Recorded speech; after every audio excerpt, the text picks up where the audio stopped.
দেখো জাস্ট ওফ, আলু পটলের তরকারি, পমফ্রেট দেবে, এক্সট্রা আমি একটা চিংড়ি দিয়ে দিয়েছি। সব থেকে বড় ব্যাপার, এখানে দীঘা পুরীর মতন কোনো কোলাহল পাবে না, একদমই এটা ভার্জিন বিচ। তোমার জুতোটা দেখাও একটুখানি। দেখো কত ঝিনুক ভেসে এসছে, কি বড় লাল কাঁকড়া, ওই দেখো।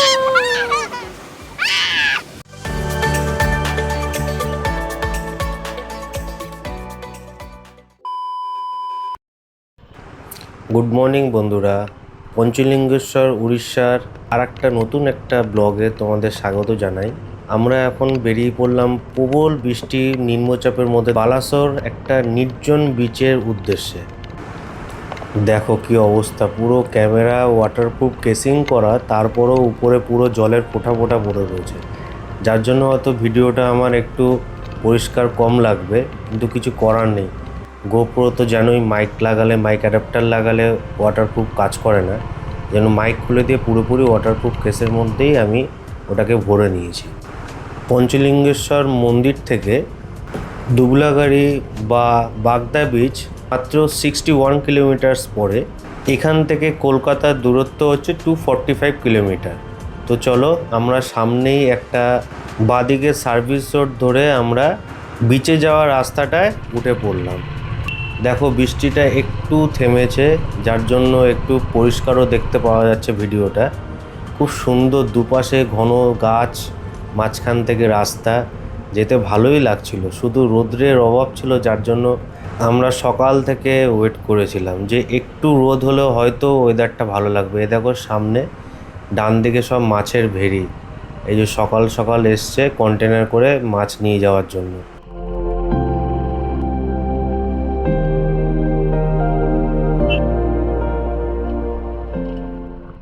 কিছুটা রাস্তা সোজা আসার পর আমরা এই ডান দিকে টার্ন নিলাম RRR ক্যাম্পে যাওয়ার জন্য, যেখানে আমরা অলরেডি বুক করে রেখেছি। যেটা মেন উদ্দেশ্য বলার জন্য, এখানে যারা বাইক নিয়ে আসবে খুব সাবধানে এসো, এতটাই রাস্তা জঘন্য, দেখতেই পারছো। কোনো মানে কাদা পুরো, তার মধ্যে পটহোলস ভর্তি, কিছুই বুঝতে পারবে না যে কোথায় কি গাড্ডা রয়েছে, মানে এতটাই বাজে অবস্থা। তো যাই হোক, দেখতেই পাচ্ছ আশেপাশে সমস্ত ক্যাম্প, এগুলো তোমরা প্রচুর ক্যাম্পের অপশান পাবে এখানে। সব দেখো, এই যে ঘেরাও করা ডান দিকে বাঁদিকে, দেখো বাঁদিকে কি সুন্দর ঝাউবন দেখতে পাচ্ছ, এখান থেকেও বিচে যাওয়া যায়। এই একটা মন্দির দেখতে পাচ্ছ বাঁদিকে, এটা হচ্ছে একটা ভালো সিম্বলস বলতে পারো RRR ক্যাম্পে যাওয়ার জন্য।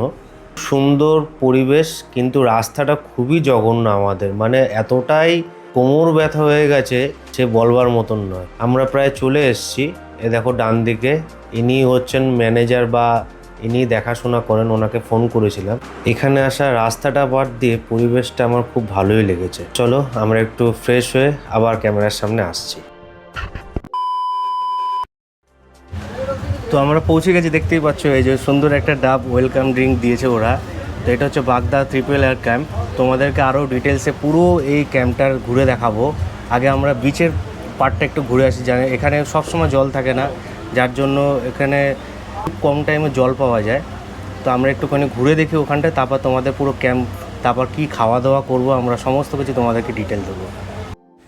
ক্যাম্পের জাস্ট একটুখানি মানে 2 মিনিট হাঁটা পথে একটা সুন্দর ঝাউবনের মাঝখান থেকে সমুদ্রে যাওয়ার রাস্তা, একদম বাগদা বিচের মতো। দেখো জাস্ট ওফ। আর ওদিকে সাদা সাদা দেখা যাচ্ছে কিছু।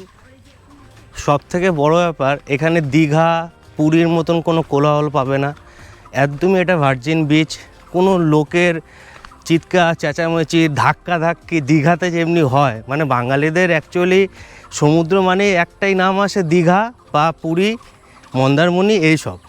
এটা হচ্ছে পুরোই নিরিবিলি, আর আমি নিরিবিলি জায়গায় সত্যি পছন্দ করি, যার জন্য এই জায়গাটাই চুজ করলাম। হ্যাঁ, জানোই যে সকালবেলা পঞ্চলিঙ্গেশ্বর থেকে জাস্ট আমরা বেরিয়েছি, বেরানোর পর তারপর এখন এখানে ঢুকলাম। জাস্ট পুরো ভিজে গেছিলাম, এই কারণে একটু সময় লাগলো রেডি ফেডি ফ্রেশ হতে। ওরা আগেই সাথে সাথে আমাদেরকে ডাব, যেটা দেখালাম তোমাদেরকে, ডাবের জল ওয়েলকাম ড্রিঙ্ক দিয়ে গেছে। পলি কোথায় গেল? ও পলি লাইভ করতে করতে আসছে ফোনে। আর এদিকে পুরো ঝাউবন। এদিকে পুরো ঝাবন। তোমার ভালো লেগেছে?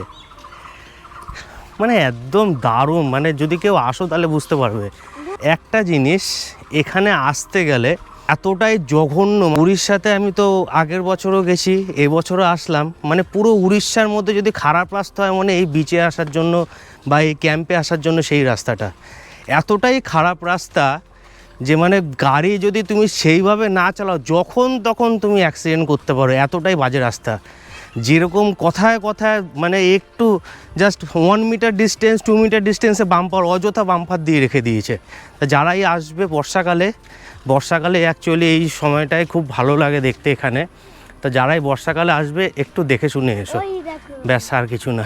এবার চলো, এবার আসল ভিউ দেখাচ্ছি।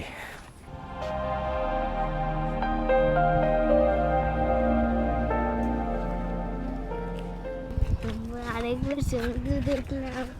খুব পুরো আমার কিন্তু নিরিবিলি, পায়ের ওপর জল চাই। পুরো নিরিবিলি দেখো, আমার কিন্তু পায়ের ওপর জল চাই। কেউ নেই কেউ আমার নেই। কিন্তু পায়ের ওপর জল চাই। আচ্ছা ঠিক আছে। এখানে শুনেছি খুব লাল কাঁকড়া পাওয়া যায়। কিন্তু এখানে তো অনেক বালি। Yes sir. এই দেখো, যদিও এটা ভেঙে গেছে। কত ঝিনুক, কিন্তু প্লাস্টিক নিয়ে আসলে ভালো হতো। ঝিনুক কোড়াতে ব্যস্ত হয়ে গেছে। প্লাস্টিক লাগবে। আমার মেয়ের কাণ্ড দেখো। শিবলিঙ্গ বানাবো। বাবা কাদা আর বালি দিয়ে কি বানাচ্ছে? বুঝতে পারে না? তোমার জুতোটা দেখাও একটুখানি। পা ঢুকে গেছে ও ওর। বাবা, আমি জুতোটা এক জায়গায় খুলে সমুদ্রে যাবো। এই জল অনেক দূর চলে গেছে, এই কারণে আমাদের জলের কাছে যেতে হচ্ছে। বাবারি। এই দেখো, ওখানে কিছু লোক দেখতে পাচ্ছি, এর জন্য আমরা ওখানে যাচ্ছি। ওদের মাছ ধরেছে, দেখা যাক। আমি এক্ষুনি সমুদ্রে দীঘাতে ঘুতোঘুতি লাগে আর এই বিচে লোক খুঁজতে হচ্ছে আমাদেরকে, যে 2-4 জনকে দেখি তাদের সাথে থাকা যায়। একা একা রিক্সও লাগে, এত ফাঁকা সমুদ্র। দাঁড়াও। ওইখানে অবধি যাওয়া যায়, কিন্তু এখন ক্যামেরা ইকুইপমেন্টগুলো রয়েছে বলে যাব না। একদম নিস্তব্ধ দেখো চারিদিকটা, জাস্ট দারুণ দারুণ।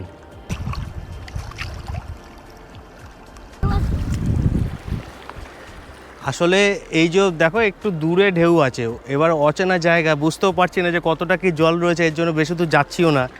আর লোক বলতে গেলে নেই বললেই চলে, এই কারণে ওরও একটু স্নান করার ইচ্ছা হয়েছে। এখানে হাঁটু অবধি জল, এর জন্য ও এখানেই স্নান করছে। আর পলি ওই পাশে রয়েছে, ওই যে লাফাতে লাফাতে আসছে, কারণ পা ঢুকে যাচ্ছে নিচে, বালিগুলো ফুলে রয়েছে, পা যখনই দেবে তখনই স্লিপ কেটে চলে যাচ্ছে। জলটা বাড়ছে এখন, ওই দেখো কতটা চলে আসলো। তো এখন প্রায় 2:30 বেজে গেছে, আমাদের লাঞ্চ টাইমও হয়ে গেছে প্রায়। ওরা ফোন করেছিল যে তাড়াতাড়ি চলে আসুন, কারণ সবাইকে একসাথে দেয় আই থিঙ্ক। তো দেখা যাক গিয়ে কি সিস্টেম আছে। আর নিরিবিলি তো, এখানে এসে তোমাদের কি করতে হবে বলো তো, আরামসে ক্যাম্পে এসে সমুদ্রের পাড়ে বসে থাকো, নির্জন সমুদ্র। ফ্যামিলি নিয়ে আসো কি কাপেলরা আসো, খুব খুব মানে মজা লাগবে। কারণ কেউ কোনো ডিস্টারবেন্স করার মতন কেউ নেই, এতটাই নিস্তব্ধ এই সমুদ্রটা। তো আমরা খাওয়া দাওয়া করি, আবারও আসবো, তারপর তোমাদের আবার ঘুরে দেখাবো। যে ব্লগটার সাথে থেকো। এটা হচ্ছে উড়িষ্যার বাগদা বিচ, নির্জন একটা সমুদ্র। তো চলো আবার আসছি। এদিকটা নতুন কিছু রুম রেডি করা হচ্ছে, আই থিঙ্ক আরও বেশি এখানে ভিড় হয়, এই জন্য প্রেশার কমানোর জন্য আরও বেশি রুম। এটা হচ্ছে ডাইনিং স্পেস, এদিকটা টেন্ট এরিয়া, আর এদিকেও রুম রয়েছে। এদিকটা হচ্ছে পার্কিং, আর এখানেও খাওয়া দাওয়ার ব্যবস্থা ছিল আই থিঙ্ক, বৃষ্টির জন্য এখন বন্ধ আছে। আর এগুলো হচ্ছে মেন রুমগুলো। এটা হচ্ছে কমন ওয়াশরুম রয়েছে এই পাশটা। Overall decent. এখানে আমার ভালো লাগেনি রুমের ভিতরগুলো, অতটা পরিষ্কার পরিচ্ছন্ন না, আলো সেরকম নেই। এবার সব ব্লগাররা বলে ভালো ভালো ভালো, আমিও হয়তো দেখে এর জন্যই এসেছি। তো চলো এবার আমাদের লাঞ্চ চলে এসছে, লাঞ্চে যাই, কী কী খাই সেটাও তোমাদেরকে আমি শেয়ার করছি। One eternity later. তো দিয়েছে দেখো একটা আলু পটলের তরকারি, তারপর হচ্ছে আলু ভাজা, লেবু, শসা, পেঁয়াজ, লঙ্কা, ডাল, পমফ্রেট দেবে। এক্সট্রা আমি একটা চিংড়ির দিয়েছি। খাওয়ার স্বাদ খেয়ে বলতে হবে কীরকম কী লাগে। চিংড়ির সাইজটাও ভালো, সত্যি খেতে সুন্দর হয়েছে।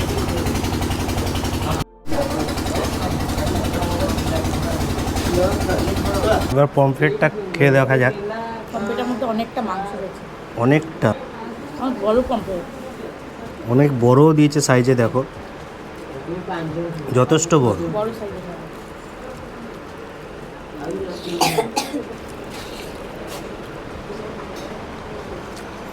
তো এবার একটু শান্তিতে খাই, ভিডিও করতে করতে খাওয়া হয় না অ্যাকচুয়ালি। তো চলো খেয়ে দে, আবার পরে আসছি। পাক পুরো পরিষ্কার। এবার এই যে এই চাটনিটা দিয়েছে, প্লাস পাঁপড়ও দিয়েছে।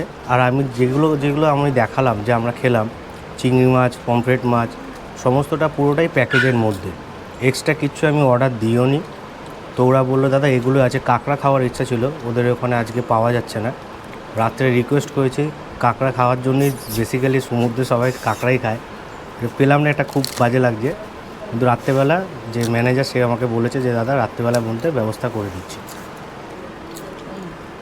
মানে আমার যেটা সবথেকে বেশি ভালো লেগেছে সেটা হচ্ছে এখানে প্রত্যেকটা খাবার খুব টেস্ট। মানে মেয়েকে খাওয়ালাম ডাল, আলু, ঝুড়ি যেগুলো হয়, তারপর আমি খেলাম হচ্ছে পটল আলুর তরকারি দিয়ে। তারপর পমফ্রেট মাছটা অনেকটা বড় আর অনেকটা মোটা বড় পমফ্রেট, মানে মাংস তার মধ্যে প্রচুর রয়েছে, পমফ্রেট মাছটা আর কি প্রচুর রয়েছে। তারপর চিংড়ি মাছ দুটো বড় বড়, খুব সুন্দর। মানে আর চাটনিটা তো পুরো মনে হচ্ছে বাড়ির মায়ের হাতের চাটনি যাচ্ছে, কিন্তু চাটনিটা আমার ভীষণ ভালো লেগেছে। আর পাঁপড়, প্রত্যেকটা খাবার সুন্দর। খেয়ে খুব শান্তি পাবে এখানে, আসলে খেয়ে খুব শান্তি পাবে, দারুণ খাবার দাবার। The next morning.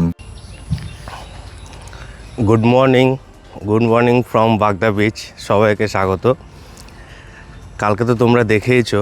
তো সকালবেলা শুনতে পারলাম যে এখানে জলটা অনেকটা এগিয়ে আসে, কালকে যতটা ডিস্টেন্সে ছিল সেটা অনেকটা এগিয়ে আসে। তো আমি চায়ের কাপ হাতে নিয়েই বেরিয়ে পড়েছি যে সমুদ্রের জলটা দেখার জন্য যে কতটা এগিয়ে আসছে।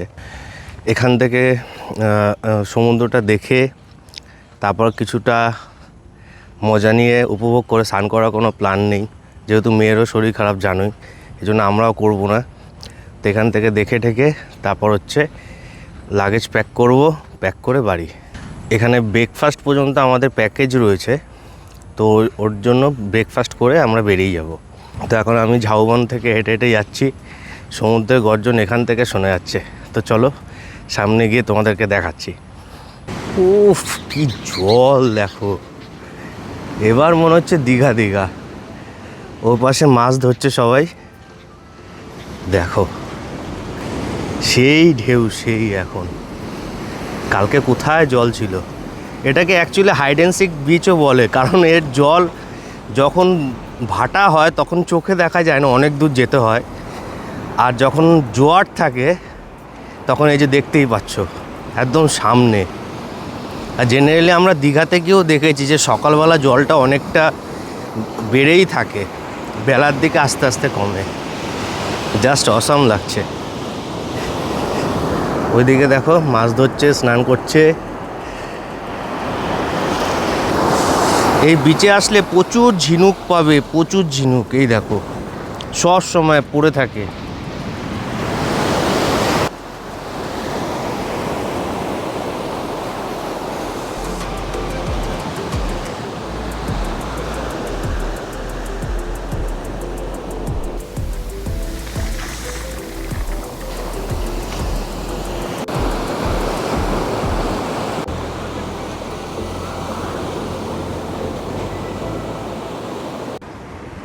এই কাঁকড়াটা চিনি কিন্তু নাম জানি না, কেউ জানলে অবশ্যই বলো। এর ব্লাড নাকি অনেক দামি, করোনার টাইমে কাজে লেগেছিল সব। এটা হলো সেই পটকা মাছ, মরে পড়ে আছে, যেটাকে ছুলেই ফুলে যায় বলের মতন। এই দেখো দেখো কত ঝিনুক ভেসে এসছে। এগুলো আমার মেয়ে বলেছে কুড়িয়ে বাড়িতে নিয়ে যাবে। এটা ঝিনুকের বীজও বলা হয় এই কারণে।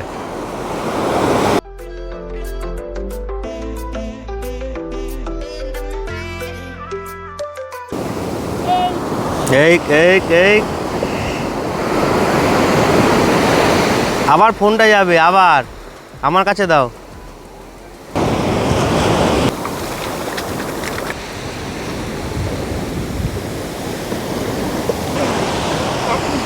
সবাই মাছ ধরছে দেখো।